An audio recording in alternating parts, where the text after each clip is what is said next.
SteamWorld Heist 2 makes an admirable first step into fixing the job system in RPGs.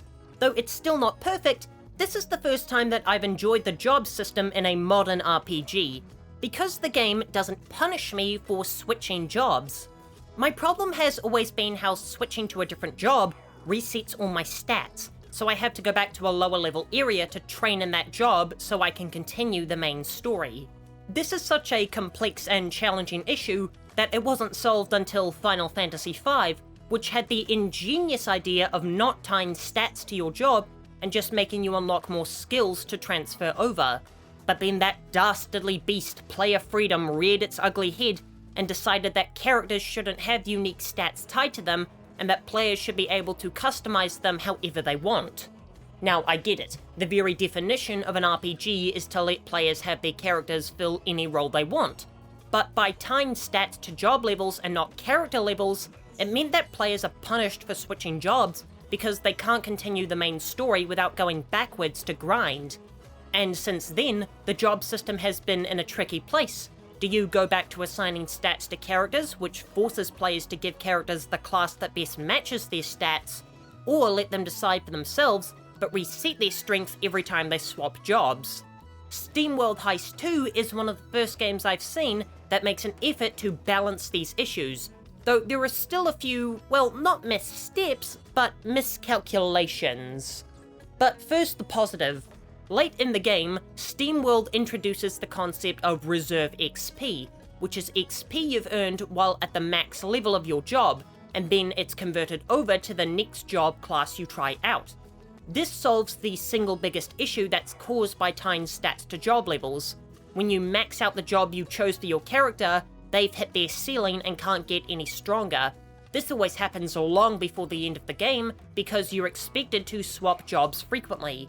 But for those of us unwilling to go back and grind, once we're bored with our playstyle, we're forced to stick with our original job, which can lead to intense late game difficulty spikes like in Like a Dragon 7.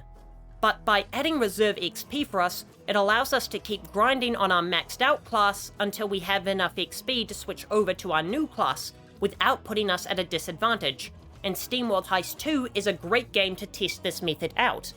This is due to the independent nature of the game. Usually RPGs with job systems have an overabundance for you to choose from, which can easily get overwhelming and force the player to sacrifice some classes and never get to try them out. But SteamWorld's status as an indie game makes the job system much more manageable. The game has only 6 jobs, and if you acquire all the companions, you'll have at least one crew member who starts off in every job, and each job only has 5 levels before it's maxed out. Now, you'd expect to run into the problem of there not being enough missions to max out party members, but SteamWorld Heist 2 has a staggering amount of missions for an indie game. So even with 10 party members, you're bound to be able to multi-class your earlier party members and train them in multiple jobs, though there are still a few issues with the system.